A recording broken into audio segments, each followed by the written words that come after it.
name is Alyssa and I run the YouTube channel Illymation. It's an animation channel. All right, who's here for the chaos? I'm from North Carolina, which is a very rural little state on the East Coast, and I moved to California and now I'm based in Los Angeles. It all started as a hobby. When I was in school, it was all traditional pencil and paper animation, and there weren't any opportunities for me to learn digital stuff. I wasn't doing art for fun or for me anymore. I was only doing it for school. So I actually interned for another YouTube channel. It's Alex Clark, and that's where I learned how to use the programs. I started finding time to do it for myself. I started the Illymation character and everything January of 2018. I think the reason my channel blew up was definitely around the topics that it blew up around. So first was workplace harassment, and the second one was abusive relationships. Arguably controversial topics, so I think that creates a lot of talk. You can't just pump out videos like that, so deep and so raw and so vulnerable. You can't do that all the time. And so it's a very special thing when somebody puts out a video like that. It's content that fills a very niche need. I had built an audience up to 100,000 subscribers. I got a little silver plaque, and I just remember looking at it and thinking, like, people are listening to me, and I wasn't getting anything from it. But I was like, I enjoy doing this as a hobby outside of school, and other people need this, or at least enjoy it. So I was like, let me do this really important video and like just pump it full of educational content and helpful links, and this is just like a thing that needs to be out there. When I saw that it was blowing up, I was thinking to myself, like, good. I'm glad 10 million people watched this. Because even if 1 million didn't like it, some portion of that found it helpful, and they were unfortunately searching abusive relationship on YouTube, and that's why I put abusive relationships in the tags. I want someone to find that video and find it helpful. It was a really dark time, but the dark times very much propel me forward to the next helpful thing I can do.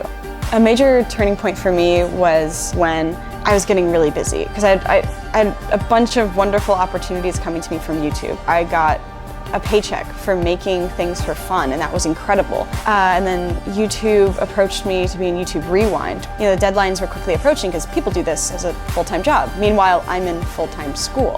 There just weren't enough hours in the day. Like, I was burning myself out. It was not healthy. My grades started slipping, so it all came down to this. I want to graduate on time, but I couldn't do that when I was failing my classes. There wasn't enough time, so one semester left of college, of this thing I came all the way out to California to do, but I think I need to drop out. It's like my life was coming together, but at the same time it was really falling apart, so I had to choose YouTube over college.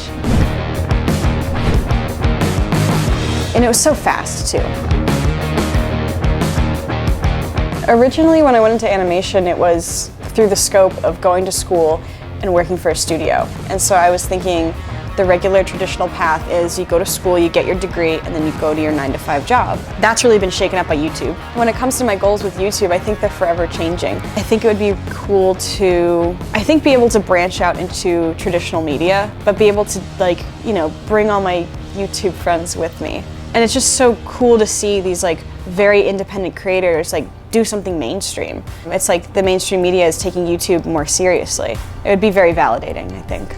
My goal right now in terms of audience and reach is, I guess, reaching as many people as possible, but I don't want to cast too wide of a net. What I want to zero in on are the people who want my content. The people who are in an abusive relationship, they're too afraid to reach out, so they type abusive relationship into Google and they find my video. That's the audience I want. The audience that is searching for what I'm doing.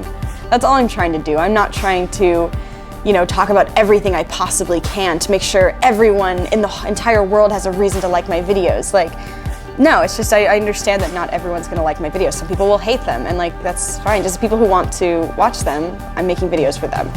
I like to deal with things, like painful things, with humor. Bad things happen to all of us. Unfortunately, they do make us who we are today. They do influence our decisions and who we are as people. Sucks we had to go through that, but I don't think I'd change anything.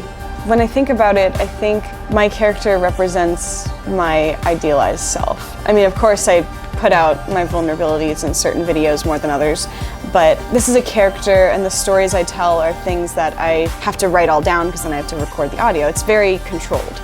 I can pick and choose what I want to show online, which is not something everyone can do when they do YouTube. They're very just all out there.